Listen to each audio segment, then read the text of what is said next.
Well, hello everybody, this is Tim Green with Rattle Magazine. Welcome to your Critique of the Week. It is Friday, February 3rd. So glad you could join me.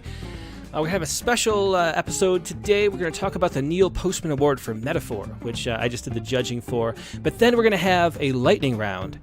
And how that works is, if you haven't done this before, we just use the Open Lines email address. So if you would like to participate in Lightning Round, have your poem critiqued right now, or ask a question. If you have any questions at all, or would like to have a poem critiqued, just email it to the address you see on the screen right there, Open Mic, that's openmic@rattle.com. Don't worry about the Zoom, we'll just talk about the poems and sharing the poems. If you have a poem you'd like to share, just put Critique of the Week or something like that, critique in the subject line, so I know that's what you mean. And anything that comes in will go both in the order that they were received, and also try to, if I can remember, get to people who we didn't get to last time. We did this, which was about 6 or 7 weeks ago, I think. We do this every once in a while. Normally, the Critique of the Week poems are selected through Submittable. And so if you'd like to participate normally, you'd send 2 poems to that category on Submittable, and we will pick you when there are interesting things to talk about. That is how it normally works, but this time we're going to go quickly through a bunch of poems and questions people have, and to see what we can do, how we can help. This is it's really turned into a great group of workshoppers. Everybody has just as good opinions as I do about the poems at this point. Pretty much all the regulars. So it's really nice to be able to have a poem exposed to this group of strangers or friends, I guess you could say, and have them share what the poems are. About what works, what doesn't, that kind of thing. It's really hard to get feedback on poems in the way that they would appear in a book or a magazine or something, where it's like people who don't know you reading the poems. It's really easy to have your friends and people you've known for a long time read poems, but that's not how they're actually encountered in the wild. And so the goal of a workshop is to let people see it through the lens of a stranger. And then we can offer advice and, what's working and what's not, and how the poem's moving and what might be changed to make it move better. And so that's what we're going to do. Let's see. So who do we have here? So Cindy Gore's here. It's the Process. I love that screen name. Mark Grinner's here. Clayton Clark. Ethne's here. James Langford's here.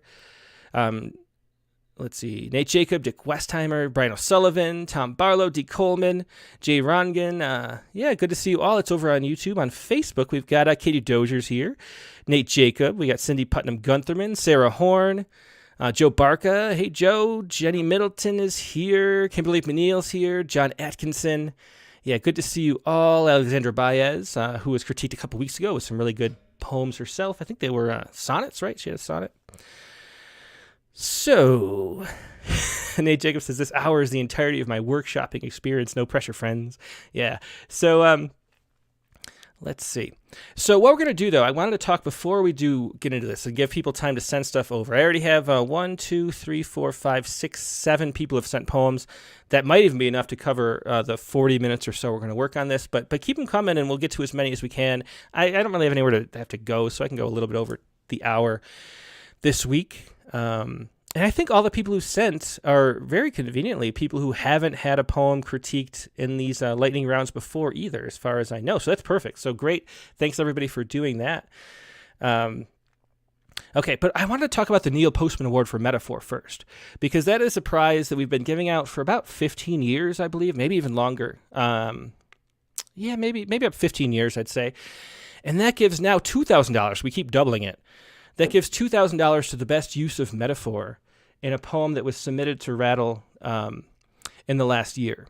And so it can't be a poetry prize submission. It has to be a free submission. That's one of the rules, because we have, people get upset when you have contests with an entry fee. And one of the things I can say is, well, we have this metaphor award that doesn't have an entry fee. And it was actually my friend and poet Eric Campbell's idea to do the Neil Postman Award for Metaphor. Eric is a big fan of Neil Postman. He's a teacher. Neil Postman wrote great books in the 70s, like Amusing Yourselves to Death. And one of the things he talks about a lot is metaphor. And he says that metaphor is not an ornament, but an instrument of perception. And that's really the fundamental thing that poetry is. Poetry is an instrument of perception. It's a tool that we use to understand the world better. And metaphor is the main tool that poetry uses in drawing connections and understanding things more clearly. And So it was a great idea to honor Neil Postman with this award, and then also to highlight. The goal is to have people send their best poems with metaphors in, because it's really cool to have that as well. So, but the weird thing is, this is what I want to get to. The weird thing is, when you look through all the poems we've published, which is about 300 or maybe 250 in a year that qualify. About 250, I think. It's actually pretty rare to have a poem that has really strong metaphor, either like an individual metaphor that stands out or an extended metaphor. A lot of poems are narrative, lyric, emotional based. They're either storytelling or they're setting sort of a mood and a landscape and imagistic. And the use of metaphor doesn't actually come up as much as you'd think. You'd think that the metaphors would be all over the place, but they're really not. And so it's always surprising every year to it's just how hard it is to pull out a group of finalists. And then once you do, it's hard to pick between the finalists too. But I have a few here that was our top 4. And by coincidence, I was supposed to send the issue to the printer where we would have to announce this morning already, like late last night. But I had a problem with some graphic issue thing that's a technical problem. I had to delay it for a day, so I actually haven't technically picked the winner yet. So maybe you could influence me. But I'm going to read the 4 ones I was thinking about and that we discussed among ourselves. And we'll see what you think. So the first poem, and I highlighted the metaphors here that stand out, and then a lot of the poems have extended metaphor too that they're using. So I'm going to go through these, I think, 4 poems first, and then we'll do the lightning round. And we'll just talk a little bit about the metaphor, and we'll see if there's one of these poems that you think is the best, like what metaphor works best for you. But it is interesting to see how rarely metaphor comes up. You'd think it'd be all over the place, but it's not. It's really a shocking, startling kind of thing when you read these poems every year. So here we go. This is the first one, and actually it's the poem of the day from 2 days ago. And this is Regret Tattoos. And so you can see I've highlighted, I get clear the runway over here, but I've highlighted highlighted some of the metaphors that would go out through the poem. So I'm going to read this, and we'll sort of talk a little bit about each poem and compare them and figure out which one. I think I won't reveal which one I picked, and maybe you can sway me, and it won't even be the same poem after the end of the day. We'll see. But John Richard Smith, Regret Tattoos.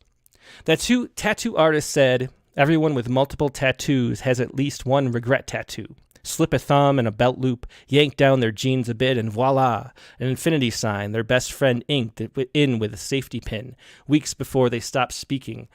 Or a murky scorpion submerged below the surface of their hip, where the sleaziest tattoo parlor on the planet stumbled into the drunkest night of their life. That's almost a metaphor, too. If there isn't a blurry rose behind an ear, or a small fuzzy heart on a tit that looks like a bloody tick, then a jagged butterfly or a crooked spider made from someone's initials stands corrected on a shoulder. Skin sags over time, the pirate's skull's jaw drops, not so badass anymore, and sooner or later, even the best quotes wear thin like tires. Translating the ones in Latin become worrisome and anticlimactic. Then the regrets wear out as well until all tattoos are simply stops the person has made along their way, and their body no more than the package handled, tracked, and postmarked before being delivered to them, where they are, when they already own what's inside. And so you can see there's 2 really good, strong metaphors here. Even the best quotes wear thin like tires. I thought that was great. Quotes wearing out, and they do, and in the same way tires do. They give you a lot of traction first. It's a really great metaphor. Because that's really what a quote or a metaphor itself does, is it provides a lot of traction to your experience. But then once you've heard the metaphor over and over again, it becomes a dead metaphor and a cliche eventually, which is like a bald tire that provides no more traction. I think that was great, especially for Attractive Faye. He's driving right now. Hopefully she's got some good tires on that car. But and then we get to the other metaphor, and their body no more than the package, handled, tracked, and postmarked before being delivered to them, where they are when they already own what's inside. And then as Dick Westheimer is saying too, the whole poem is an extended metaphor for the tattoos being the life you've lived through and sort of your history and memories, that they sort of, they're things that you regret that stand out. So exactly. Chris Fraser asks, the first metaphor is a simile. Does that make a difference? So metaphor is like the bigger umbrella category. A simile is a kind of metaphor that uses like or as to compare multiple things. So a metaphor includes simile, but also extended metaphor like this and other forms of metaphor that people use. they're less direct than a simile. But yeah, so similes can count too, and you'll see the next poem I think has a lot of similes, which is what sells it for me. So I don't know. So that's a really great metaphor, good extended metaphor, and good use of two unique metaphors in the poem. And it's really those metaphors that bring the poem to life. And there are a lot of poems that we publish where it's just like one metaphor that's really fresh and unique, like the tires, sell the whole poem. And that's kind of what makes the reason why we publish the poem, is because there's a great metaphor in there. Yeah. So let's see. Okay, let's move on, though. I want to get to the lightning round quickly. But so this was one of the things I was thinking about, which was Regret Tattoos by John Richard Smith. Another poem I was thinking about is this one. This is from Poets Respond back on, I believe, sometime in July or maybe June.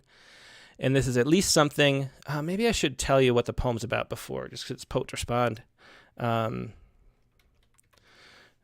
Yeah, so Jeff Harden, Before Something. And because I don't even remember based on the poem. It's one of those, let's see. So he says, our current moment, and he links to, here, I'll put the screen view on. Our current moment, and he links to committees no longer standing. So it's like, political stuff that was going on. The National Archives Records Administration. Yeah,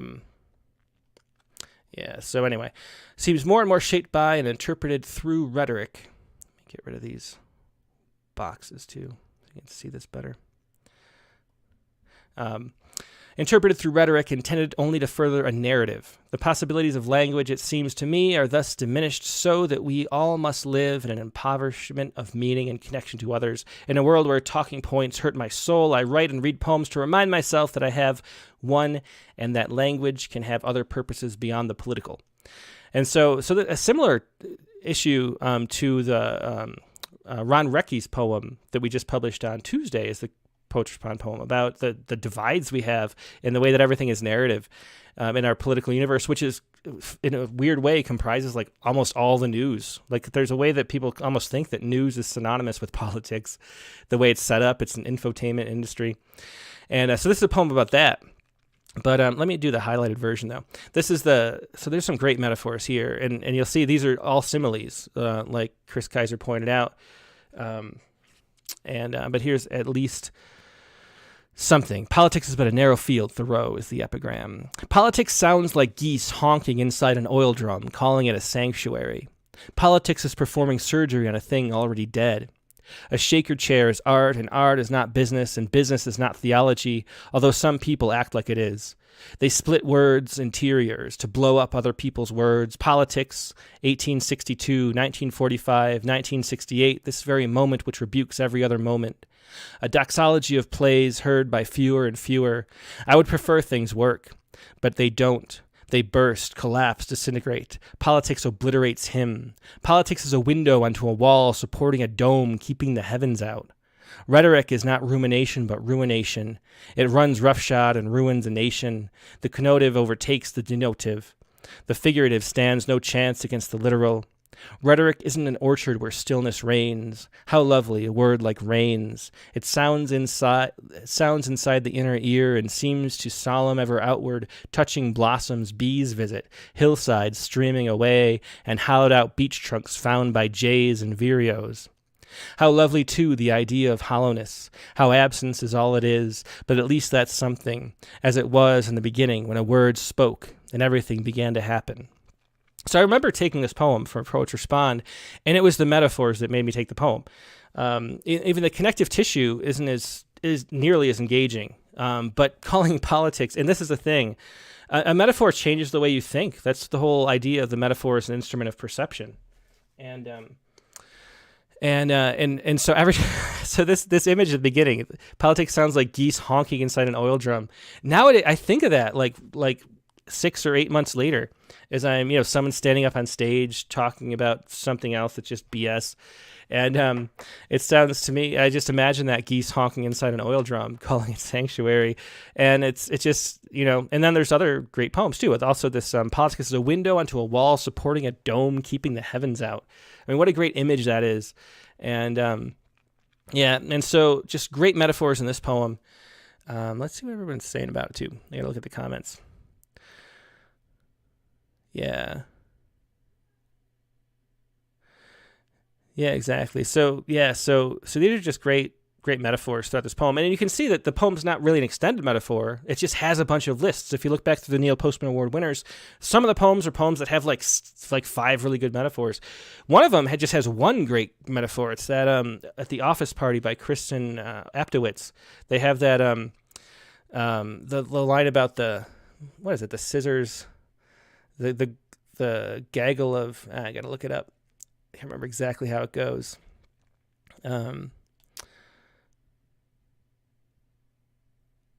Wait, did she not win for that? I guess she didn't win for that. That's funny. In my head, she did. I guess I got to think of a different example. Sorry, Kristen O'Keefe. That happens too. Sometimes there's a couple ones. I wonder which year that was. Because I was thinking of, just to finish the thought, I'll find the actual poem.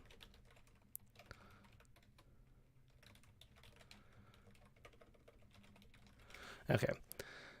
Yeah, so this must have been one of the ones here that was very close, and I was debating in the year 2009. But there's this line here, which stands out. A gaggle of models come shrieking into the bar to further punctuate why I sometimes hate living in the city. They glitter a shiny gang of scissors. That was it. A shiny gang of scissors. As the popular modelish people at the office holiday party. And that was almost enough, but I was apparently not. Which one won that year? Now I'm curious. So that would have been, it had Mike White's NASCAR, I think, because it's the year before. Yeah. So, it came down to the two, and I decided on Mike White's NASCAR because this has just such a vivid extended metaphor. Mike White, NASCAR, not rolling in liquid fire or pulled apart by physics, not between commercials, but the way an old dog, half blind, noses around and around some quiet, apple-scented, chosen ground. And then so NASCAR becomes a metaphor for life, which is also a metaphor for this dog. So it's like a 3-nested metaphor. And I do remember now, it came down between those two. And but this one could have very easily won if not for Mike White stealing the show that time. Anyway. So this poem here has, several really great metaphors that just stand out and are very memorable. And so that is one we're considering. And then another one that we're really closely considering. I'll try to move through these a little more quickly. I don't want to take up your lightning round time. It is fun to look at the metaphors, though. It's a really different experience to read poems and only be looking for the metaphor. Because we did the Pushcart Prize nominations back in November. It's a similar sort of period. You look back at what you're published that year, and it's a totally different experience to look back at those poems where you're looking for like the holistic thing. And for this, you're just focusing on metaphor. And it's an interesting reading experience and interesting to think about the way you can incorporate metaphor into your own poems too. So here's Brian Morrison's Lighting the Rocket, and this is another one that has some great metaphors in it and is an extended metaphor too at the same time. So here we go, Lighting the Rocket. It was almost finished. The rocket fuse nearly lit. Wind blew flame to my thumb, blackened it. A woman walking in grape ape purple headphones crossed the street, then sped into a jog. We yelled, "Run faster, bitch," or we didn't. What was said was maybe worse. I don't know what I said, but my mouth is a casket for it. What boys say to women should stop their hearts. The woman's husband stomped over not 10 minutes later while she sat in the car behind sunglasses and the shitty rocket was still grounded. He told us with a sharp finger we were punks and the worst kids in the neighborhood. Maybe we were. We traded black eyes and split lips just for fun.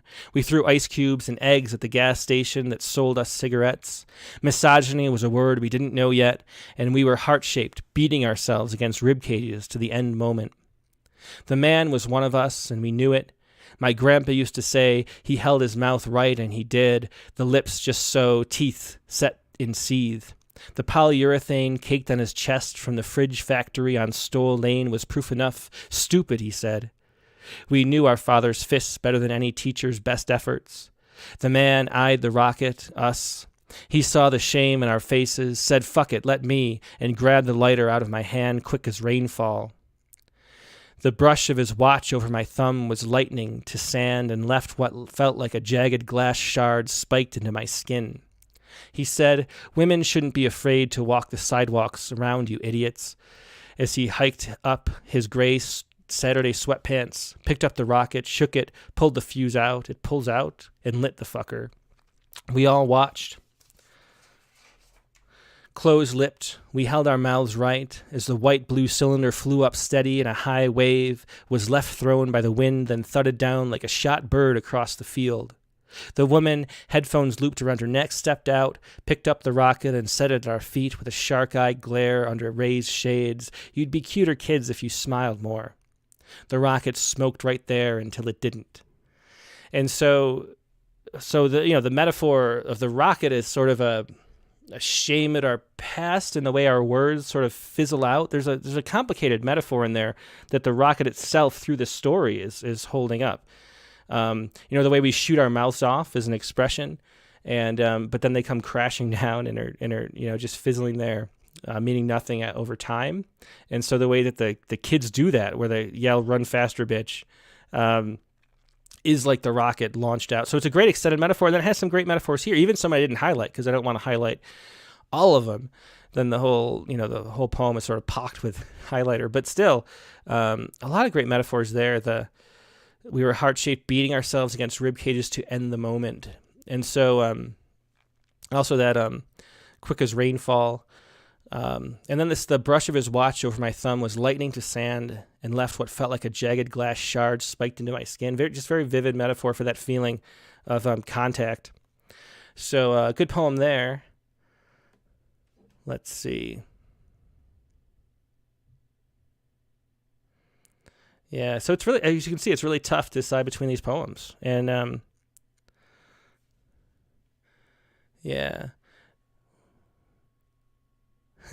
It's going to be interesting. I can't really keep up with all the comments, so it's going to be interesting to read these later. Yeah. So anyway, let's do one more, and then we'll get to the lightning round. So this is Lighting the Rocket. I'm not going to reveal which one we picked. And it might change. So you have to wait for the spring issue to find out. But here's the last one I was thinking about. This is one of those poems that has one great metaphor. I mean, the whole metaphor is extended, and there's one really vivid metaphor. It's a small poem, I should say. It's Ting Li's Little Flower. This is from the translation issue back in the fall, and Ting Li translated it herself. This is Little Flower. A little flower doesn't know how beautiful she is. She has no such concept. A little flower doesn't even know her own name, not to mention the meaning on the side of the road. A little flower never feels lonely. She blooms as if she doesn't know she will wither. She withers as if she doesn't know what is wither. She just quietly blooms like a ring that is just the right size worn on the knuckle of God. So, yeah, so this is a great, just that last metaphor. I remember reading that poem for the first time and just being like, whoa, that little goosebumpy feeling with a flower like a ring worn on the knuckle of God. And then the whole poem, of course, being a metaphor for the female experience. So, yeah. So, and then the metaphor, we start out the little flower. A little flower doesn't know how beautiful she is. She has no such concept. So the whole, line by line, the whole metaphor runs through extended, and then it just gets this great, powerful image. And Joe Becker says the ending is everything. And Josh Williams says this would be my choice. He likes short poems too, so of course. But yeah, it's really hard. You can tell it's really hard to decide between these. Yeah, but these are the top four. And so, yeah, so how can you, think about it as you write poems, how can you inject metaphor into them? And the farther you can push it, I think one of the things that makes Bob Hickok one of my favorite poets is it feels like he just has this machine in his brain that's just constantly generating metaphors, and his poems just kind of flow out. He doesn't even linger on them. He just spits them out. So, yeah, so Nate Jacobs says best metaphor is a metaphor itself goes to Ting Li. Joe Barker says number 4. There's the recency bias. There's also the score creep in Slam, right? Where we're sort of into it more as we move on, and the higher scores, the more recent poems feel stronger. Or maybe it's the best one. But I wonder if I read them in a different order, if people would have a different opinion. Yeah, so... Yeah. So I'm looking at all everybody's comments. It's really interesting to hear your comments and sort of do this as a collective, which is usually we just sit around and argue and discuss, and the decisions are hard. There's a lot of gut, actually, like a lot of just like, okay, we got to pick one. And sometimes it's easy to come to a consensus. All our guts are in a line, and sometimes they're not. But at the end of the day, there's like tiers of stuff when you're looking at submissions. There's clear tiers, and once you're in the top tier, it's how the ekphrastic challenge works. How everything works. It's hard to distinguish between two. It's Poetry Spawn ends up with like 5 to 10 poems every week that I'm like, I could pick any of these. So yeah. Yeah. And Dick Westerman is like the old days of gymnastics scoring where they won't give the earlier contestant a 10. Yeah, yeah. And it's a very real thing in the slam. I don't know how many people are familiar with slam. But going last is a huge advantage, like, to the point where it's not fair. Like it's like if you have to go first, you're like, oh crap, I can't win at the National Poetry Slam or whatever. It's score creep, they call it. And it's just the natural way. It's recency bias. So Tom Barlow says 4-way tie. And the thing about ties is that like we would have a tie every time for everything, because there's tiers of stuff. The Poetry Prize could have a tie every year. Anyway, let's move on to the lightning round. Those are the things. I'll read all the comments later, and maybe they will influence my opinion. I really, I have to say I waver. I picked one I thought was the best. I waver now, and I'm still not sure. So maybe I'll change my opinion reading these yet again. Okay, so anyway, let's move on to the lightning round. And we probably have a bunch of people who sent poems in now. If you have any questions too, or poems, let me say one more time, just send them to open mic. That's openmic@rattle.com. We're not going to get to every poem, but maybe if somebody just has questions, we can get to them really quick, or we'll see. But there's definitely a good number to look at. The first poem is Lucy Chow's. And Lucy is you see Lucy, of course, she's been sharing poems on the Rattlecast frequently. And she just has a great gift for language and image. She's writing from China. I think she mentioned that not being surrounded by English, it was an issue for her. Because she doesn't get to hear English spoken. She reads primarily, but we determined that that's not an issue at all. Was that Lucy we were talking about, or is that somebody else? I might have confusing Lucy with someone else. But the poem she sent for right now is The Butcher Girl Debriefed. This was the first poem to come in. Let me just make it a little bigger so we can see it on screen pretty clearly here. And here we go. This should work. Okay, so Butcher Girl Debriefed. Let me get my little pen out in case I want to draw something.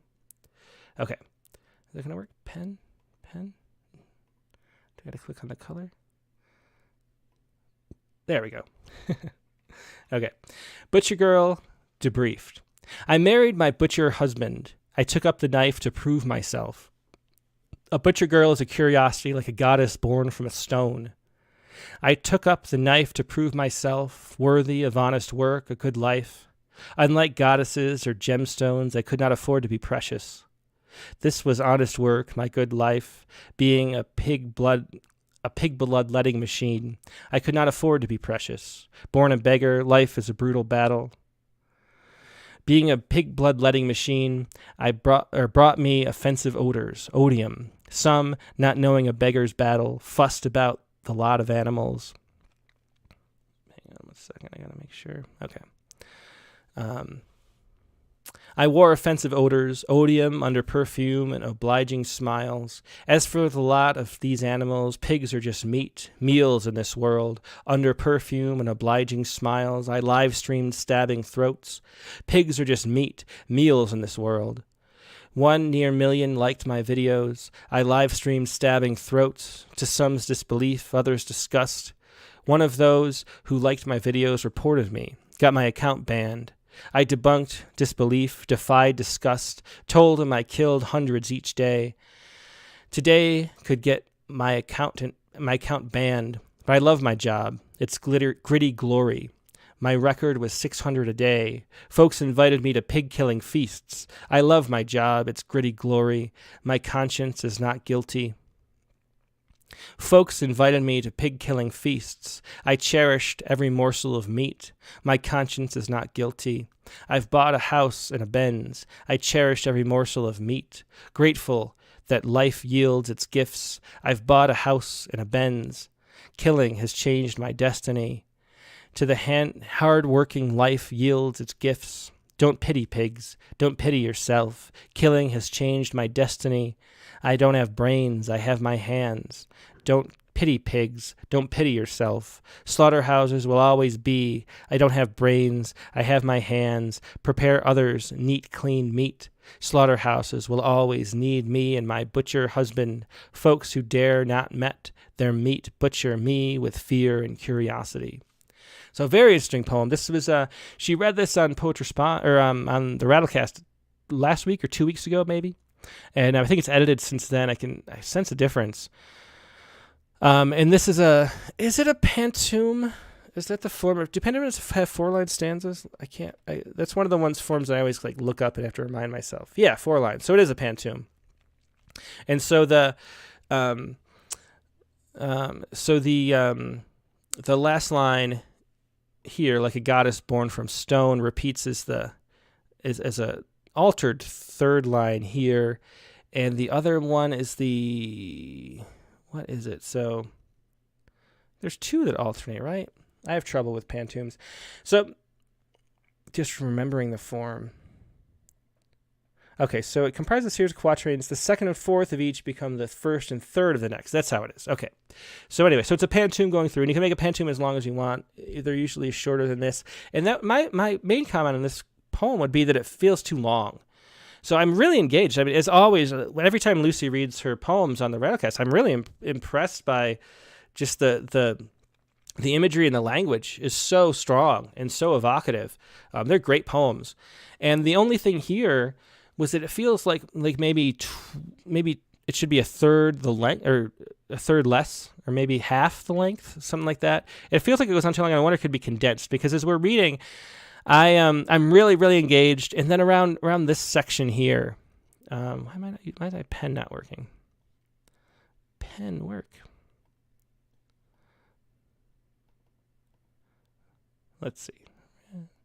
There, yeah. So anyway, around here, it starts to not work, and so I start to get a little distracted, and so I feel like it just goes on too far. Like I kind of once you set up what's going on, you sort of have to always keep us entertained. And we were talking about slam earlier, and that's one of the things from slam. It's always keep the audience entertained, everything being surprising. You have 3 minutes to work with, and keep pushing out turns and surprises over and over again.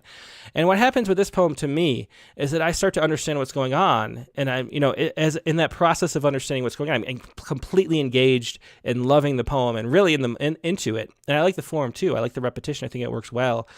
But then it starts to begin, once I sort of establish where I am and what's going on, it starts to feel tedious, and I think the turn doesn't come long enough. So so I would say, and I don't know why this is all weird. I guess I can't use that today. I have no idea why it's jumping around.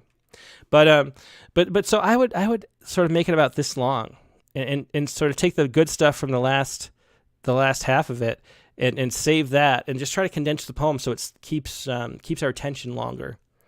But let me see what everybody else is saying about it. Yeah, so Clayton Clark says I'd condense it some. Yeah, so that's just it. It's kind of, Tom Barlow says on the long side. And the other thing about a pantoum is that even though you can extend it as long as you can keep our interest, it does start to feel repetitive. It's almost like there's something interesting in noticing as your sort of subconscious reading apprehension notices the repetition. But then once it becomes expected, it loses a lot of its punch. And so I've rarely seen pantoums this long, and I think it sort of loses the feel of it, given.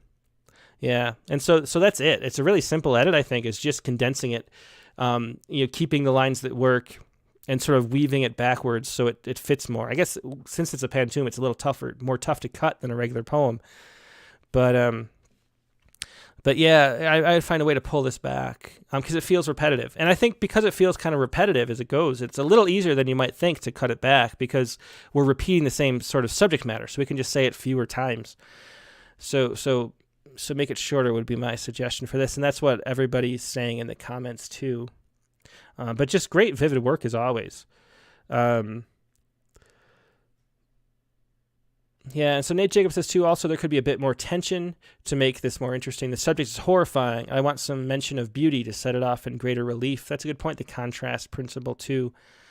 Yeah, if it could go somewhere beautiful, that definitely makes the horror stand off. Katie Dozier says, awesome image. I would seek to find spots to add in jam and push the hard sounds, replace some of the softer sounds, words like stone for harder ones that stand up to the B alliterations, which I love. Yeah. Lonnie Birch, though, says, I like the length. It's like killing 600 hogs, which is a good point, too. But, I mean, that's kind of a mistake some people make. I'm not saying it happens here or that the suggestion was it, but a lot of times just say, like, this poem is tedious to read, and then the poet will say, well, it's about tedium, so I want it to be tedious, and you really don't. Yeah. So, but it's a great poem. Yeah, Alexander Bias says, what a strong poem. Yeah. Okay, so we're just going to condense this poem. That's our goal for this one. But thanks for sharing that, Lucy. Always love your poems. I really do. Okay, let's see who is next. And since I guess I don't have to use this Word doc if my pen... I don't know why my pen's not working. Let me try this. Maybe...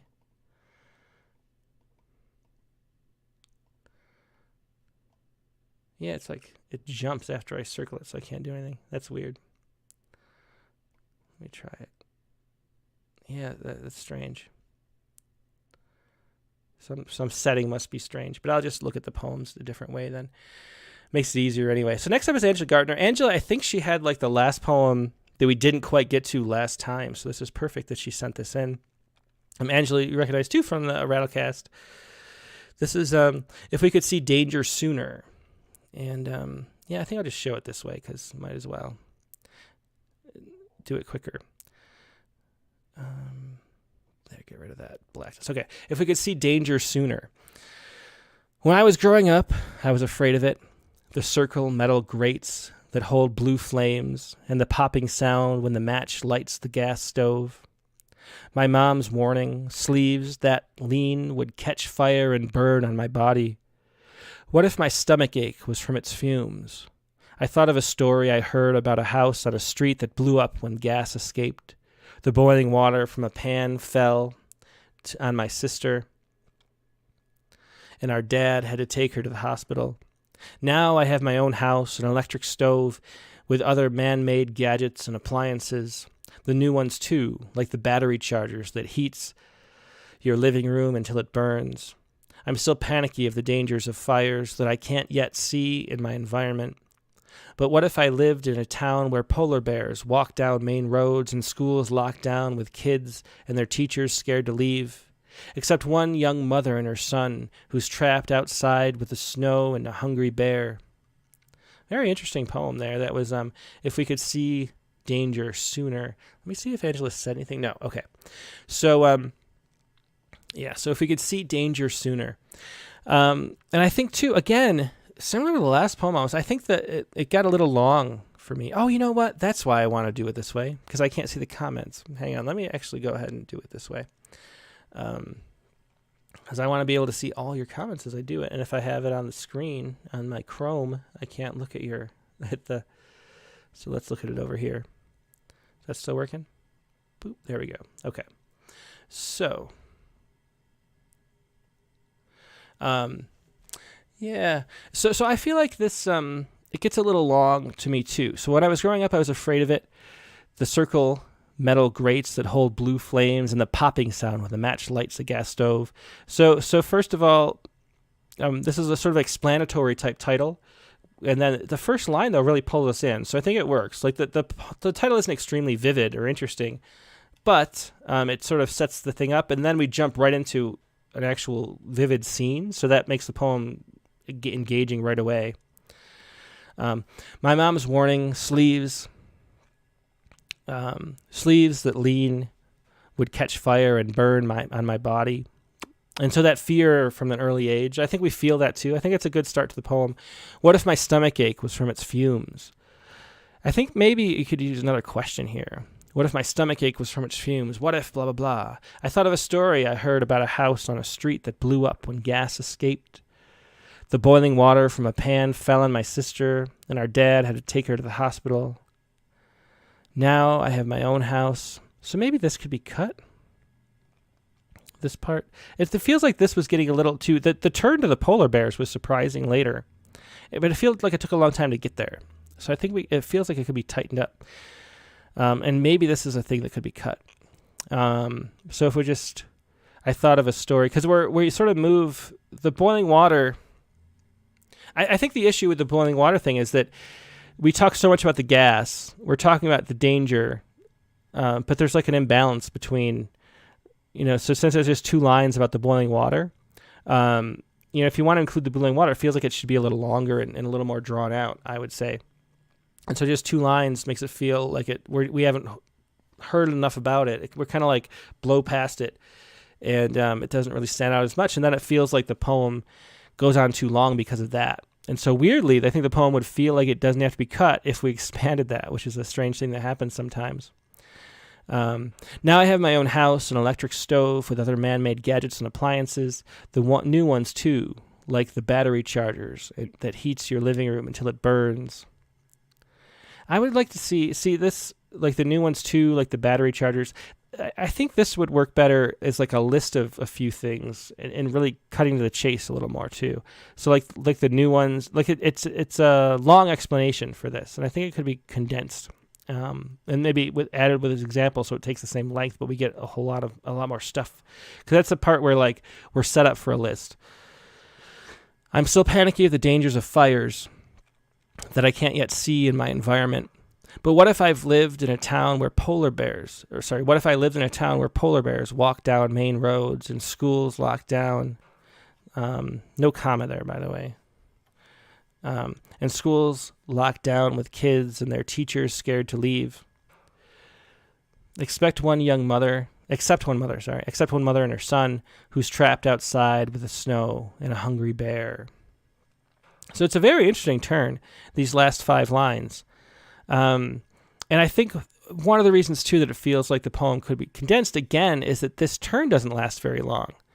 Oops, I got to remember which screen I'm on. So because the poem goes on, there's just a sense of imbalance going on in the poem, where if this boiling water story was like a full story, and then we could extend the polar bear a little bit longer too, but instead we linger on the burning fuse a lot, so we're set up for that sort of length of storytelling, and then the other ones don't balance out with it, and I think that makes the poem feel like it's the wrong size. So I think cutting it down or extending these 2 things out is the way to go with this one. Let me see what everybody else is saying.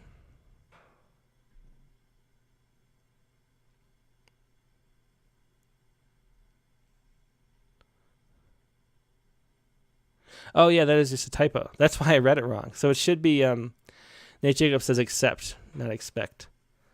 Yeah, so that's just a typo. I actually read it right and then thought I read it wrong. So John Atkins says maybe just the fear of fire, then the polar bear. Cut out the rest. Joe Booker says the ending is inventive.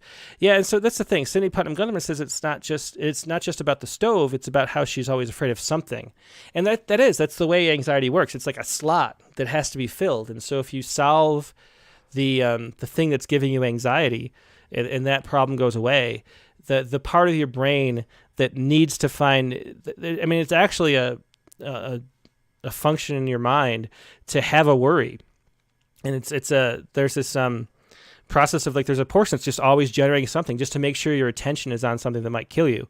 It's part of negativity bias, and so if that's turned up a little bit too much, that becomes an anxiety disorder, and you end up like having impulsive, intrusive thoughts about a worry, and even if that worry goes away, you still have more worries. So there's always these what ifs.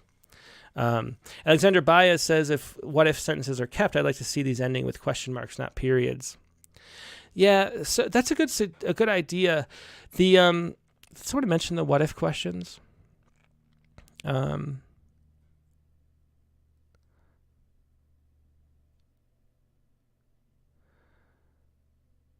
Yeah. So I think if because I do feel like what Cindy Putnam Guntherman said, that the poem is about a lot more than just worry about the fear of the gas in the stove. It's about how fear sort of just is a cycle, and it's like a cup that's always full of something, and so having, if like what if this, what if this, what if this, if you have that structure in the poem, I think you could add more to that. And that could be sort of I always like to have like a sort of a sense of a frame for a poem. And I shouldn't say always, but there's a way that you can sort of, I want to write about this, but I'm going to use like this structure as a frame. And it's a lot of times it's the way a form is used. But you can also use something like the repetition. So if we had a lot of what if sentences, what if this happened, what if this happened, what if this happened, is a way to structure the poem. And then we can use that as a kind of a scaffolding to go in surprising directions. And I think if we sort of reoriented this poem around a series of what-if questions, I think that might go in surprising and interesting places that improve the poem. There's a lot of good lines in here right now, and it's an important topic. It's interesting for sure. But I think it's like it could use some kind of frame that adds to it. So Andrew Doprica says, I think the ending is adding a fear that is so out there that the other ones become less menacing. That's it. So that wasn't my interpretation. Except one young mother and her son who's trapped. I think it should be who are trapped outside with the snow and a hungry bear. I don't know. That wasn't really my interpretation, but maybe. Maybe. Nate Jacob says this based on a recent news story. I think it might have been. Let's see.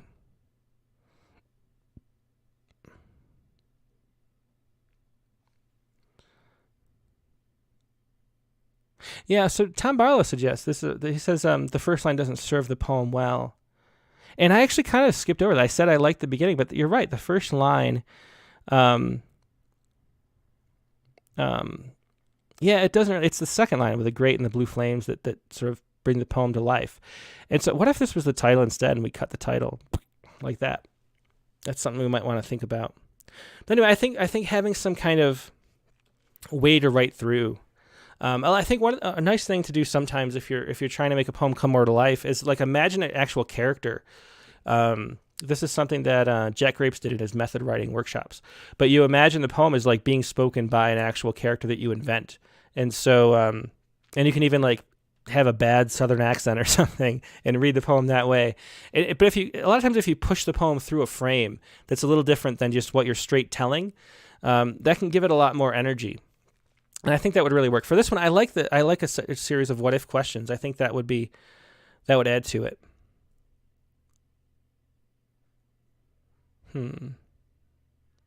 Dick Westover says the "I thought of a story" device often slows down a poem. Yeah. Sometimes just trusting the reader to follow you into the story is better. Yeah. Yeah, so I mean, it would start. It's kind of funny that I glossed over the fact that that's not necessary, because it'd start really well if it was the circle metal grates that hold blue flames and the popping sound, with just jumping right into that image. Yeah. And Mark Rinder says the stomachache line seems to go nowhere too. So I think what it is we want to add a whole lot of things, but we want them to be quick hitting, and so it doesn't feel like they have to compete with how much you lingered on the gas. So that's an issue too. Okay, but really interesting poem. I think a lot of places it could go with this, and I really like the turn to this bear is really interesting. It's completely unexpected in that it always adds something to the poem when it's told well, and I think it is. So okay, let's do another one. That was Angela Gartner with "If I Could See Danger Sooner." Andrea Dobrica here next. We have this as a PDF, which will, because I do want to see your comments, so I'm going to open up a PDF and we'll put that over here to read it. So here's Andrea Dobrica's poem, "We Will Exist Between Boxes." And there, let's see. There it is. "We will exist between boxes." I can make it a little bigger. Yeah. Okay, here we go. "We will exist between boxes. Half homesick, half call of the wild, half homesick, half call of the wild, half a heart smiled in disbelief, the peace that through the journey held pain like a delicately balanced Jenga tower. She knew the lone wolf shunned, then only trust the road. It's a very interesting, sparse poem here. We will exist between boxes. Again, the title's doing a ton of work, which is always, we like it when we get use out of a title. And the title does a lot here. We will exist between boxes. Half homesick, half call of the wild. We would have no idea what's going on in the poem unless we had the title that was like that. So we know we're living, moving around, packing and unpacking a lot. And then half homesick, half call of the wild, half a heart smiled in disbelief. So I think I do like the rhyme here, between the smiled and wild rhyme. Half homesick, half call of the wild, half a heart smiled in disbelief. But this doesn't, the line as a whole doesn't have as much punch or interest because it becomes vague. It becomes, less concrete. Because you can imagine being homesick really vividly. You can imagine call of the wild, living out in the woods or in the wilderness or something. But then half a heart smiled in disbelief is, I don't know, it's kind of a stretch in a way to just something that's not as specific. And so I think that line, I would change that into something more, something just stronger. The peace that through the journey held pain like a delicately balanced Jenga tower. And here I think the delicately balanced is included in a Jenga tower. If you know what a Jenga tower is, you know what the metaphor represents. And so I would cut the delicately balanced too. Half a heart smiled in disbelief, the peace that through the journey held pain like a Jenga tower. She knew the lone wolf shunned, then only trust the road. And then, so the end, the lone wolf shunned, the wolf comes back. Is there a wolf? No, just the call of the wild. So, so at the end, I don't know what has happened. And I expect, so I'm kind of engaged with the poem. I kind of I love the title. And then, where we are in the repetition too works well, the half. And then we sort of get a sense, but I feel like it's going to be resolved in this ending, and then it's not for me. And so I feel like the poem is incomplete. Like, what did she know? Because I don't know what she knew by the end, and I want to. So I feel like the meaning of the poem is being held back. And I like when I'm, have to participate in generating the meaning of a poem. Like, that's something that's makes a poem more engaging and is a good thing to do.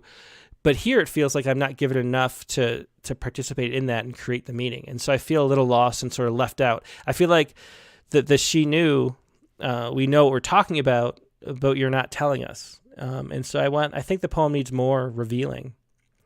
And Joe Becker says need for more clarity.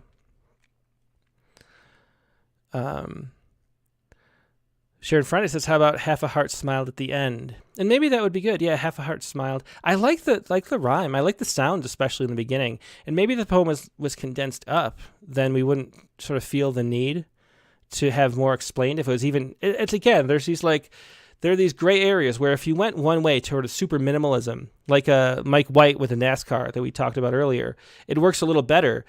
And then if you're a little longer, it leaves us wanting more, and it feels like it's not enough. And so it exists in this gray area where it could be shorter or it could be longer. I think you see that a lot in poems. So if we condensed it into, someone said, was it, I don't even know if these are tongue-in-cheek anymore, but Josh Williams says, make it a haiku. I can't even tell, Josh, if you're joking or serious anymore, because Josh does always want to make a haiku, but that is the thing. Like, if you condense the idea behind a poem into a haiku, it can work a lot better sometimes. Or you can expand on a poem that's not revealing enough. So there's like a fork in the road, and unlike the road not taken, they're actually different paths. And Alexandra Baez points out too, it seems a bit strange to have one rhyme at the beginning and then no further rhymes, which Sharon Ferrante's suggestion of putting the smile at the end and shortening the poem would solve, and that would make the poem feel complete too. Sharon says a churrita, which is her favorite form. Katie Doris says, I like the scattering of the L's through the poem. It makes it feel lilting. There's a nice sound. There's a nice pacing too. The short lines make you read it slow and sort of enjoy all the words. Let me see over on YouTube what people are saying.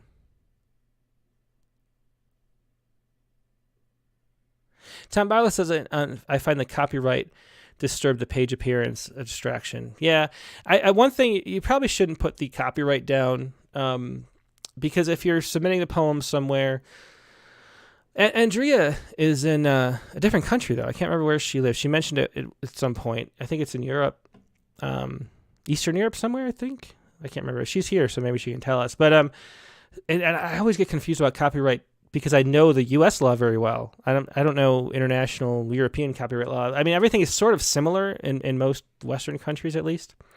In the United States, you don't need that for sure. And it's just a total aside. It has nothing to do with the poem. But it kind of looks like, I don't know, there's almost a feel like you don't trust the editor or something when you submit the poem. But maybe it's just because it's on the Critique of the Week, and she knows it's going to be displayed here.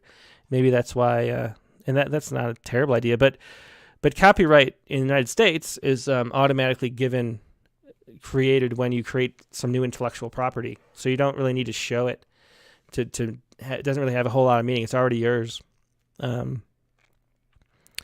Let's see. Okay. I think she's in. So Sharon says, I think she's in the UK. And Josh says he was serious. Oh, yeah, she's in Romania. Okay, that's what I thought. I thought it was somewhere like that. So I'm not sure what the copyright law is in Romania, and maybe that might be a little different. But in the United States, a lot of people file for copyright proof. And what it does, if you file with a copyright office, then you're guaranteed to a certain amount if you can prove infringement, and it sets the time. It's a provenance kind of thing where at this point it was written, so you can show it.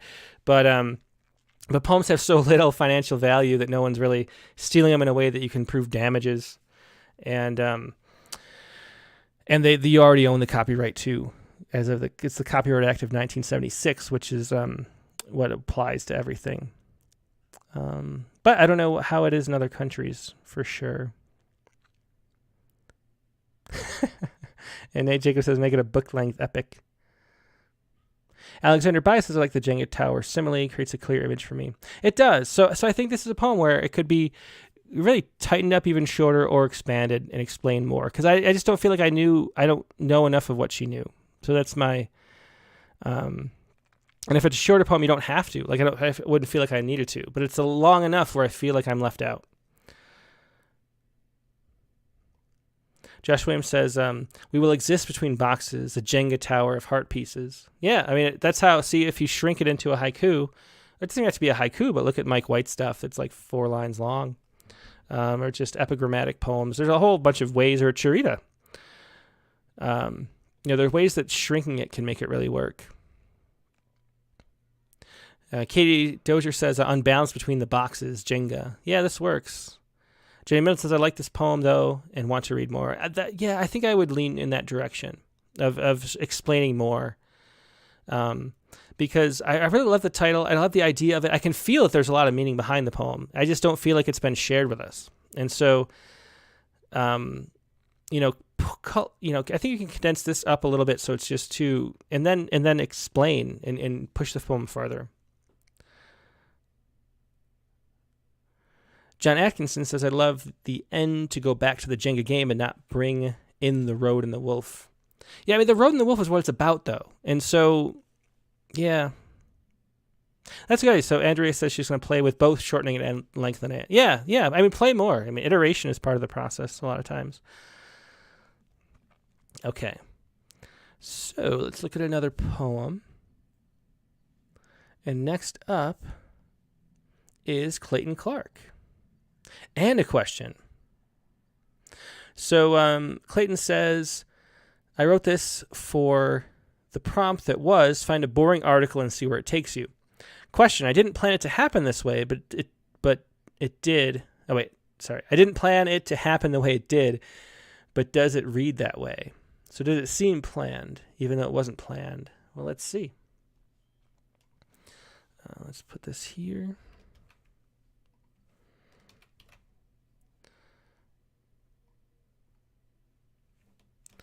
One second, let me get a... We'll get a little bigger too. Okay, so here is this poem. This is Clayton Clark. A Roth IRA rollover can cause unforeseen problems. A Roth IRA rollover can cause unforeseen problems. The article spurs agitation in me, anxiety, and in time a yawn. Words like consolidate, subsidies, and rated lower my lids to half-mast. I turn from the page, eye my guitar, thank it for its redness, its steely silence that I can control. It sits nicely on its stand, strung and beaten by life. I have to decide between rolling over or plucking some strings. Eyebrows crunched, I read on. A conversation could still be a smart move. A conversion, should still be a smart move. When in the lower lens of my glasses, I see a half-inch spirit-slim vertical line of lint float toward the ceiling. This grace in flight pulls me from the page, my brain from the wish to forestall unseen issues. Something is coming, repent or relent. The lint rises into the light, vanishes, a sly specter. I pick up the guitar, and my father who's gone replaces the lint, alive, fully formed and reflective. So very interesting. Yeah, I like, Clayton asked about the sense of movement in it, and I think it works really well. It feels in the right way, like it's both expected and surprised. And I think a Roth IRA rollover can cause unforeseen problems. We get the rollover, which is an interesting title because we think about accidents and things like that. The only thing, to me, I think the entry into the poem, the article spurs agitation in me, anxiety, and in time a yawn. Words like consolidate, subsidies, and rated lower my. I think these should be, if you're talking about the words themselves, we italicize them so we kind of know like that, because you're talking about the word and not what the word means. And that makes it easier to read. I'll lower my lids to half-mast. I think maybe I would cut these lines and then, and start it out like that. A Roth IRA, because we already know we're reading, right? A Roth IRA rollover can cause unforeseen problems. Once we get to words, we know that we're reading something when we get to words like consolidates. So we can just start with that, and we can cut this beginning, and then we jump right in. And I think the poem sort of takes off after that first one. And it's a repetition too. We know the agitation and the yawn's included in the eyelids lowered to half-mast. And so we know this article is boring and tiring us. And so I think we could just jump right into that. And I think that would improve the beginning. I turn from the page, eye my guitar, thank it for its redness, its steely silence that I can control. That's interesting too. So this kind of generates talk about the anxiety, the stuff we can't control, the unforeseen problems. So I think it all works. So I think I would just cut the beginning. It sits nicely on its stand, strung and beaten by life. Again, that's a good metaphor. Sets the guitar up. I have to decide between rolling over. Again, the rolling over pulled out of the title. I have to decide between rolling over or plucking some strings. Eyebrows crunched, I read on. A conversion could still be a smart move. When in the lower lens of my glasses, I see a half-inch, spirit-slim, vertical line of lint float toward the ceiling. And a great use of the image. So we can move the image. This grace in flight pulls me from the page, my brain from the wish to forestall unseen issues. Something is coming, repent or relent. And again, there's this great repent or relent, the lint. So we get all that sound. Clayton writes a lot of formal poems. You can tell that, the sounds matter here. The lint rises into the light, vanishes a sly specter. I pick up the guitar, and my father, who's gone, replaces the lint, alive, fully formed, and reflective. I like the poem. I can't think of anything else to say. I think it works. It's just cutting the very beginning is my only real suggestion. And none of the lines stand out as things I would really want to change. I really like the sense of movement in it. Let's see. Mark Greenwich says the sense of agitation in the first line shapes the rest of the poem, though I would keep it. And Cindy Gore agrees. So, I thought the image was in, or the agitation was in the, it's steely silence that I can control. My Tractor Faye, he says, great poem, but the title threw me off because IRA is both the old Irish army and then the dissident IRA of the Troubles in Ireland. I'm guessing it's a guitar, totally antithesis of soldiers and guns. That's interesting. So an IRA, it is one of the poems where it's, United States centric, because an IRA is a kind of investment vehicle in retirement accounts that's part of some, government regulated pension plan. Chris Carter says the guitar beaten by life is too abstract, I think. So it is. I do think maybe the sense of agitation, but the thing with the agitation too is it's saying it's agitative, it's just showing and not, or telling and not showing, right? So we want to show the agitation anyway.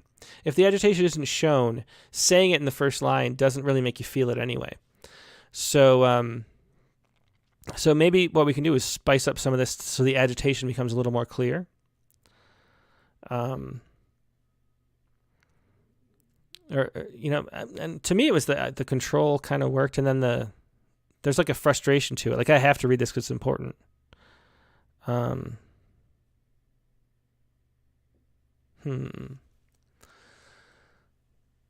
Let's see what else.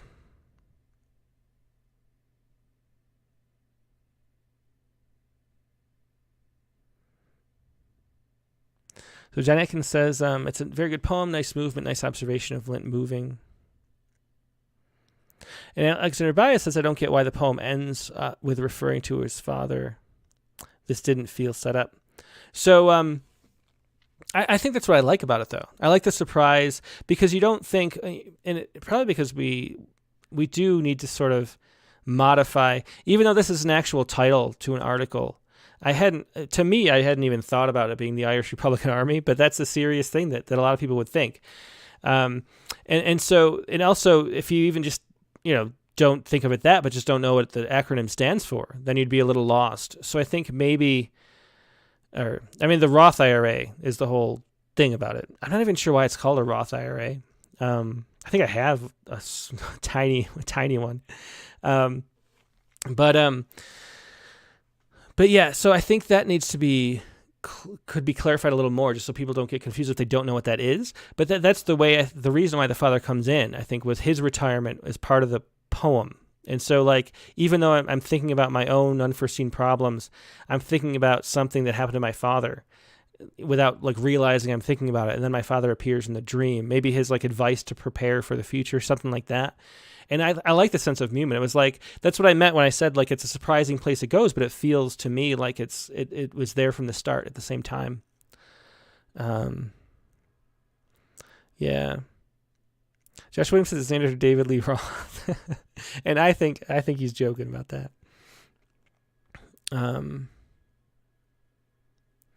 Elizabeth McCarthy says, but a Roth IRA is unique. Yeah. I mean, if you we talk about this a lot, but people aren't going to look up, even though they could, people aren't going to look up everything they don't know in a poem. And so having a context that makes it understand, because we're competing for everybody's time and attention. And, we have to, if it's a poem that we're so engaged with that we want to know what it's about, then we might look it up. But most people aren't going to look that up and just say, I don't know what they're talking about, and imagine what they're talking about.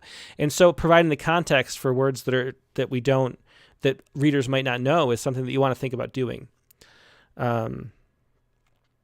Nate Jacobs said, I love that the conversion mention leads to the conversion of the poem from its first half boredom to the second half distraction, and there is the connection and the unforeseen. Yeah, I think so. Yeah. Pat O'Donnell says, I think it might be Philip Roth. I assume, okay, now I got to look it up. So why is it called a Roth IRA?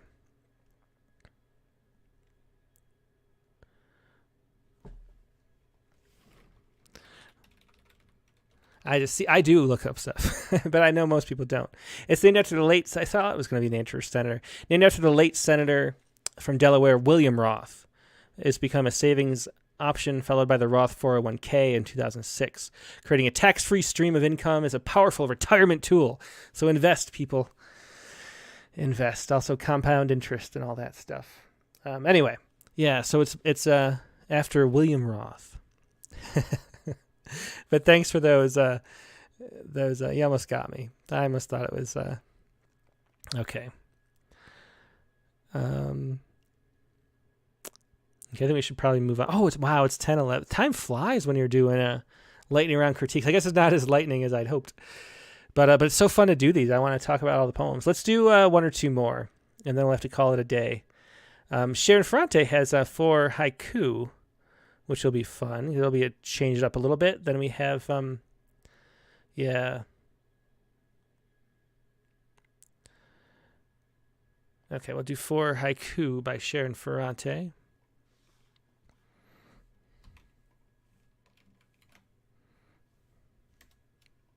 Yeah, I guess the idea of lightning wasn't really in my mind as strongly as it should be for the first couple poems. I apologize. The lightning implies speed, doesn't it? Okay, so here's Sharon Ferrante's 4 haiku. Nothing tastes as good as your heart, artichoke. Nothing tastes as good as your heart, artichoke. Croissants, he licks the honey from her chin. The night is hard, she lets it melt in her mouth.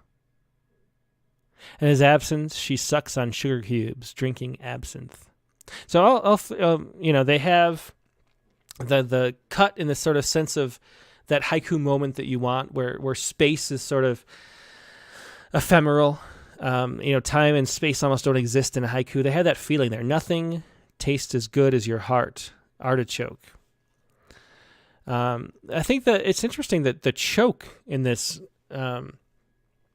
stands out and maybe adds to the meaning in an unusual way. Nothing tastes as good as your heart, artichoke. And that's, so it's interesting. I mean, I'm not sure if that's what's intended, but it's really cool the way I read it, which is, the heart of the artichoke, of course, is the tasty part, especially when it's doused in butter, right? But the idea that we're describing an artichoke, but at the same time, there's that choke in there. And there's something about there's like if nothing tastes as good as the heart, there's almost like only the heart's there. And so the rest is like prickly, and there's a lot of prickliness to the person that you're choking on almost, which is a really interesting thing. I'm not sure if that was intended, but I like it read that way. I think it works. I wouldn't change that one. Croissants, he licks the honey from her chin. Croissants, he licks the honey from her chin. I think, and that one doesn't stand out to me as strong as the others, I think. Croissants, he licks the honey from her chin. But it is very sensual. But I'm not sure the croissants, like where would the cut be in that? I guess after croissants, but how are croissants like he licks the honey from her chin? Maybe I'm just not seeing it. Maybe I don't know croissants well enough. Is there honey in croissants? And is a croissant shaped like the chin? I'm not sure. I'm not following that haiku, actually. Jenny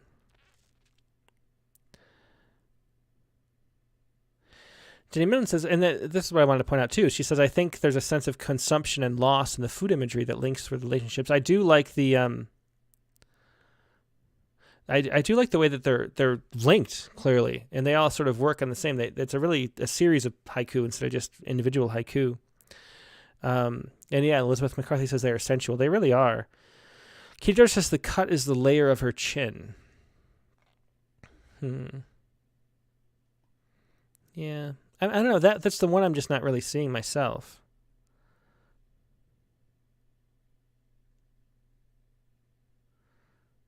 Oh, and Katie Dozier. See, Katie is a chef, and the choke is at the heart of the artichoke that is unedible. So I didn't even know that. So you can't eat the choke at the. Okay, that's interesting. So I really love that first haiku. I think that works even better knowing that than I thought. So Jamin says, I think the croissant is the shape of the chin. I'm having trouble seeing that. Anyway, the night is hard. She lets it melt in her mouth. So it's a very sensual poem there. Good haiku. I think it works. The night is hard.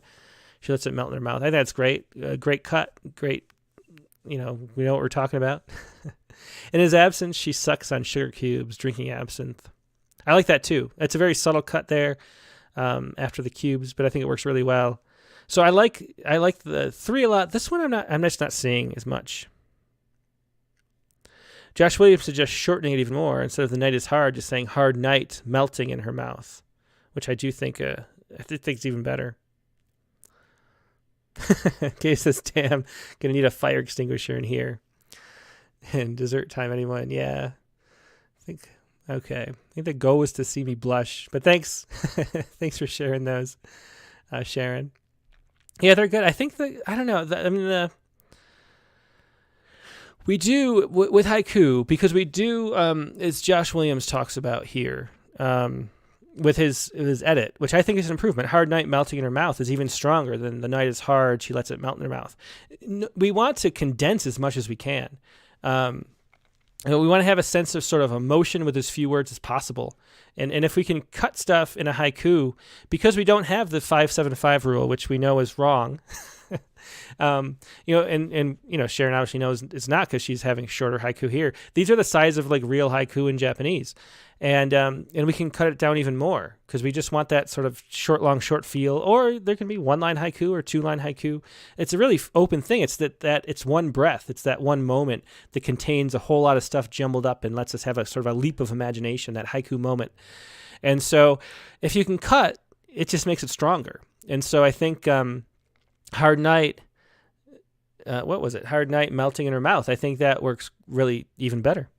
And so always think about what you can do, what you can cut to make it more condensed. So that's a great suggestion there.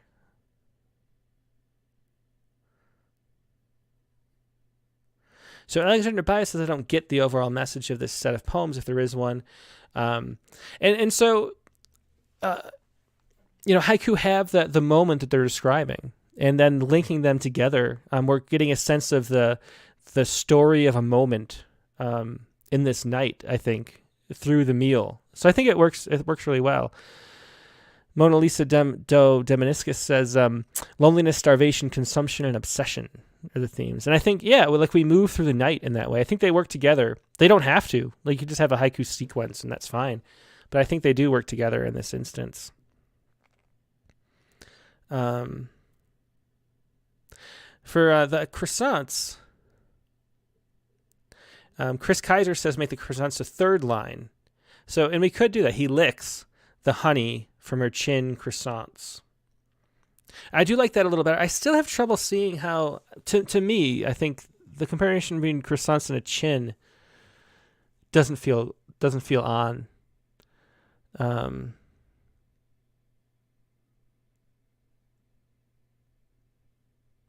So Dick Westheimer says the absinthe for me draws too much attention to wordplay for a haiku.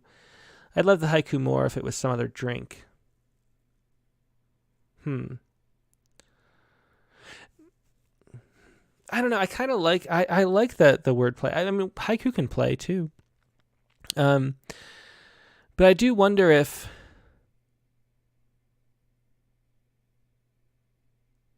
you could condense that more. I was trying to think of, as I was talking about Josh Williams shrinking these down, I was wondering if you could condense that one down. And I wonder if you could do, like, instead of in his absence, his absinthe. And then you get that wordplay without using the absence twice, actually. So you could say his absinthe. She sucks on sugar cubes. And then you get the sense of absence because he's gone. And you could kind of pull that up that way. So anyway, that's one to play with. I think you could condense these a little bit more. I think my favorite is the first one, but I like the night is hard too, especially if I like Josh's condension version of it. Okay, let's do another one. It's 10:20. Let's see. Next up. But thanks for sharing those, Sharon. I always like to look at haiku.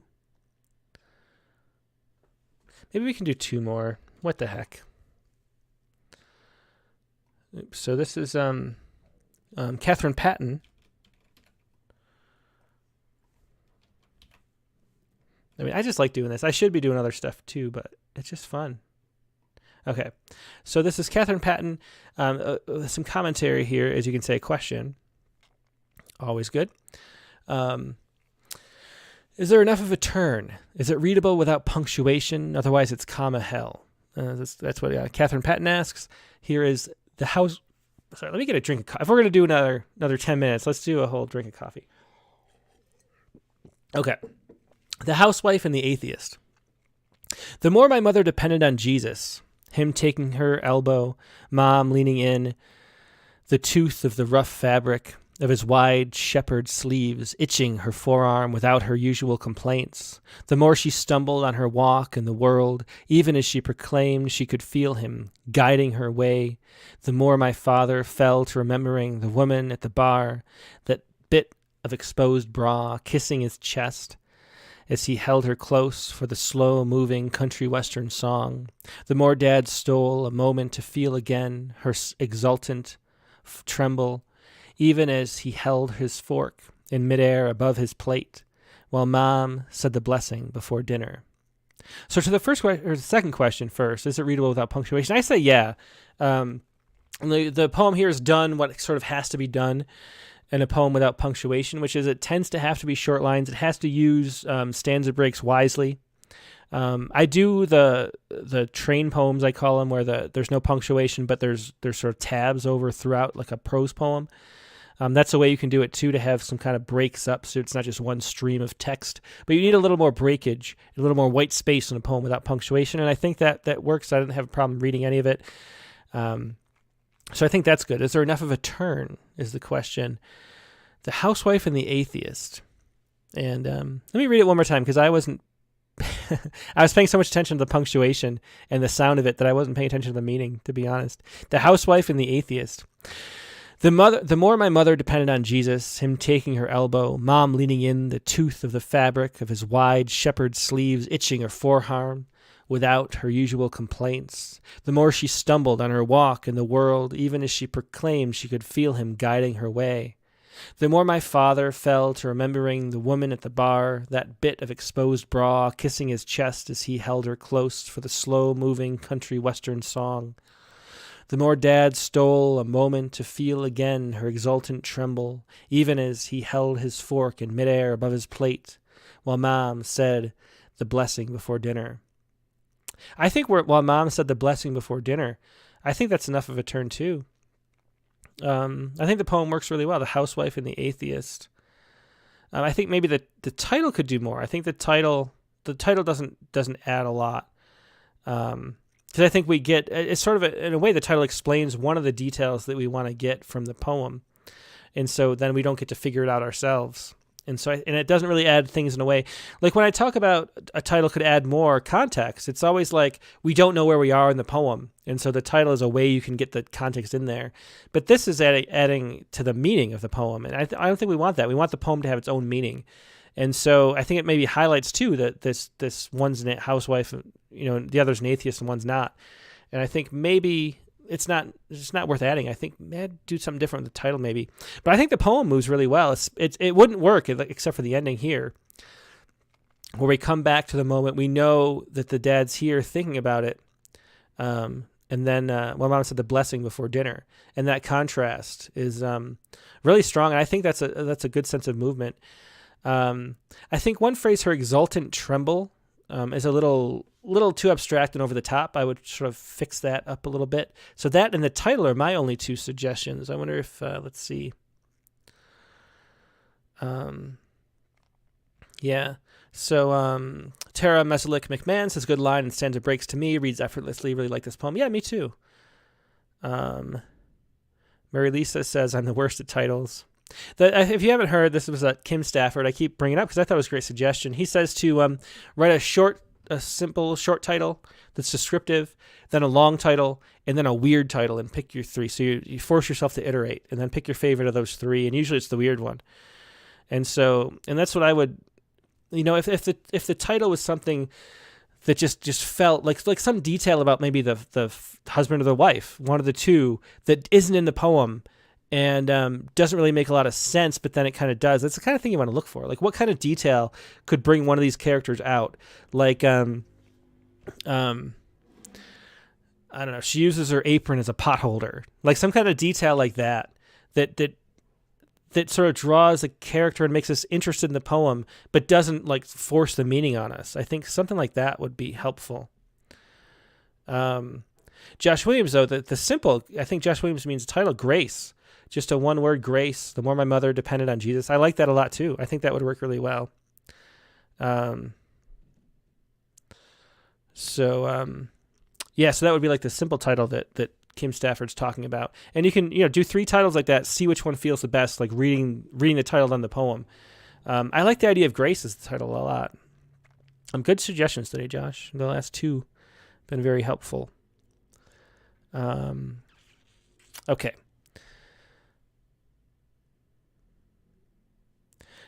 D. Coleman says maybe I'd title it Their Marriage. And so Dick Westheimer says, for me, just one way I measure titles is if they themselves are memorable. And that's what I was kind of getting at. If you could come up with some detail that's memorable for them or one of them, like something maybe they did at their marriage, like is there some kind of heirloom they saved or something, like the wedding gift that's never been removed from I don't know, just some kind of detail that would be memorable and interesting.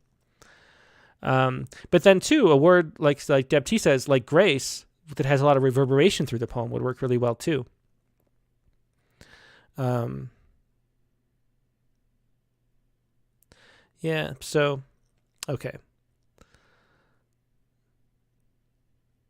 So Ike Lewis, 678 says, really great poem, lush imagery, feels quite late night regret and nostalgia. And Tractor Face says, I really like this poem. I wasn't quite sure where it was taking me, but I like the tone. Chris Kyler says, there's tension in the title, which I like, helps me navigate the poem. And I don't know, I think it just sets too much up. I think it becomes too telly, and it doesn't let you experience the tension as much, I would say. So I would change the title, and I think that one phrase, exultant tremble, is just too much. So those are the 2 things. I think it's a really good poem otherwise, though. It, really well described, and I agree that the lack of punctuation works, so I think it's a good choice to go in that direction with it. Okay, it's half an hour past. Let me do one more, though. We'll do one last poem. John Atkinson is a poet who I've seen comment. We've read some of his comments today. I haven't seen him previously that I can remember on the Critique of the Week, so it's nice to have somebody new. And this is Everything in a Flash. John says, I need help with the last lines, so focus on the last lines as we look at this. And this will be the last poem for today. If we haven't gotten to you, I'm sorry. I don't know. Maybe we could try it next week or something, and we'll see. But here's Everything in a Lightning Flash. I could write from the standard point of view. The terawatt lightning flash followed a millisecond later by the shock wave thunderclap, discordant cymbal clash, and thunder bash just out of time to the stroboscopic light. Wise students of physics recall that sound travels slower than light. Elapsed time between the two gives a clue of the distance between storm and me. The red cross on the frozen calendar flickers. 5 years now since you were taken away. But I'd rather scribble of your dog. How she shivered in fear at nature's flashbang growling discharge of raw power, woken from her dream of slow rabbits and fat mice in country fields, free of electric wires, stomping bulls and curious horses. Her blonde red legs wagon wheeling as she is nose down. Hot on the smell hovered into her 60,000 scenting nerves. She sneaks under your unused 1 meter bed on haunches to hear the rain deluge down, and her rigid tail slicks out your red toy ambulance. It scuttles across the floor on its side, 5 years too late to gift you joy, and me, your big goofy grin. So I really like the sense of movement in this poem too. Everything in a lightning flash. There's really nice sounds throughout. Some are a little too heavy-handed with the I think the clash and the bash is maybe a little too much, but just the voice itself has a lot of nice music to it. when it's not going too far. And I could write from the standard point of view. This stands out as something that to me doesn't fit with the rest of the poem too. I think you could just jump right into the terawatt lightning flash, followed by a millisecond later the shock. The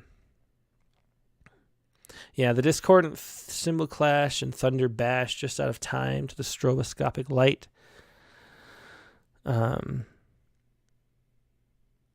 I think maybe wise students of physics recall is probably. I think isn't that common knowledge? Doesn't just everybody know that the sound travels slower than the light?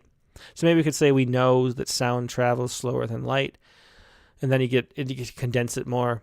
Elapsed time between the two gives a clue of the distance between the storm and me. The red cross on the frozen calendar flickers. 5 years now since you were taken away. It's really interesting aside here. And I wonder if, to me, everything in a lightning flash, what if this was the title instead? The red cross on the frozen calendar flickers 5 years since you were taken away. What if that was the title? And we just talked about how, having a title be memorable is one thing that you want to try to do. And that would be a very memorable title. And then it sort of frames the whole poem. And you know how we were talking about the last poem too, where like what was in the title was contained with the poem itself, so that when we saw the title, it sort of set us up for what we were going to get, which made what we were going to get less surprising. Whereas here, it's like the explanation for why the poem is being written is the title, if we did that as the title. And then we could move through the poem with that sort of in the back of our mind as like a frame, so we know like why we're here. And that's a good way to use the title too. And so I think that would work really well as a title. And then we could condense this down a little bit, and because it really becomes interesting with the dog, I think. And we get a lot of the, especially the she sneaks under your, where was it, the 60,000 scenting nerves, like all that detail with the dog hiding and being afraid of lightning. I think is really powerful stuff. It scuttles across the floor on its side, 5 years too late to gift you joy. And me, your big goofy grin. I think the title works. The punctuation and the way it's set up is maybe a little rough. It scuttles across the floor on its side, 5 years late to gift you joy.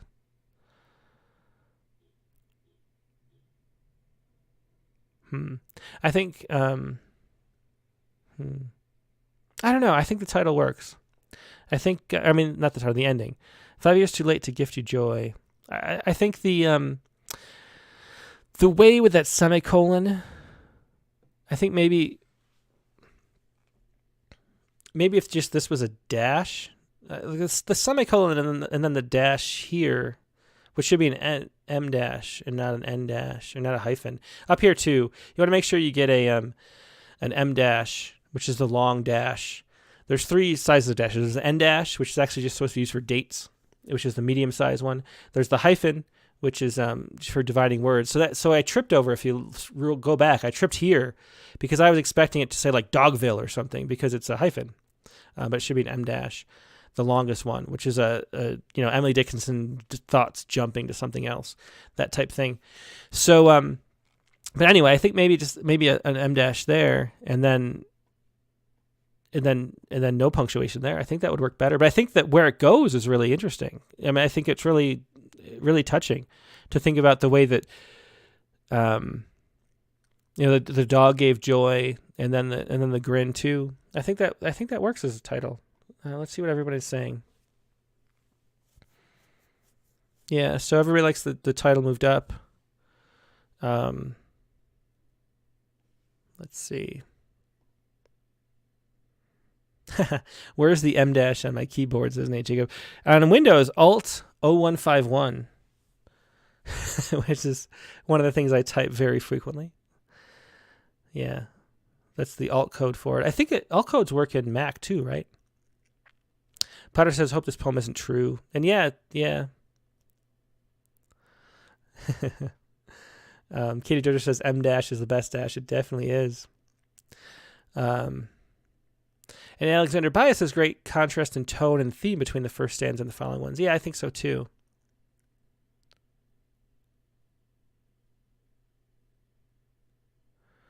Yeah. Okay. Yeah, so that's what I would do this one. I think, I think the ending works to me. Just clean it up because just the way it's written is a little strange. But otherwise, I really like the dog part. I like the transition too. So just make this the title. I think you don't need the asides. I think Nate Jacob mentioned that too. So Joe Barker, I think this is maybe on a Mac. It says Option Shift Dash. Yeah, I don't have Option on my keyboard, so it must be for Mac Option Shift Dash or the hyphen. Okay. So anyway, that is how we'll learn all the alt codes. I mean, I go the 0133 a lot. That's the ellipses, which we talked about is my least favorite punctuation to see in poems. It's a whole bunch of them. The 0125 is the vertical line. I use that a lot too. Okay. Anyway, but yeah. So just I think there's a little bit too much like talk in the first half, the first stanza. But I like what it's doing. I think it's just to condense it down and not have that. I could write from that and why students, like those sections where you're like chatting at us instead of just showing the poem. Just jump in the poem and show a little bit here and then go to the dog with this is the title. And I think that's a really good poem you got right there. So anyway, that is going to be it for today. I've gone 37 minutes past. A lot of bonus time here on the lightning round of the critique. Thanks so much for joining me. It is just, I could do this all day. It's so fun.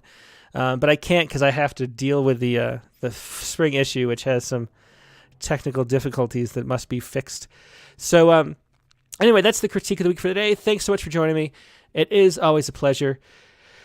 Next week on the Rattlecast, we're going to have, as the guest, Michael Dylan Welch. Speaking of haiku, Michael is one of the biggest figures in English language haiku. He runs Grace Guts, which is full of essays. If you want to know why we said 575 is dead and we don't have to worry about that, he's got a great essay on that. He's got he does so many different forms and link things in the history of poetry, and he's got so much going on. Also hosts a reading series that's not just for haiku. He does, if you look at his bio, he does so much. It's kind of shocking how much he does.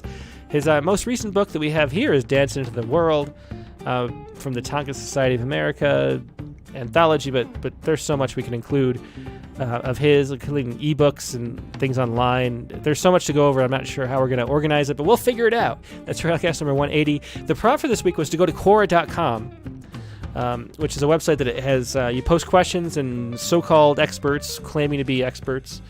You can claim to be an expert on anything yourself, answer the questions, and then the best answers are voted up, so then you kind of do get the best answers rising to the top. So go to Quora.com. There's a homepage full of questions. Answer one of those questions in a prose poem or a haibun, but answer it incorrectly. That's the fun part.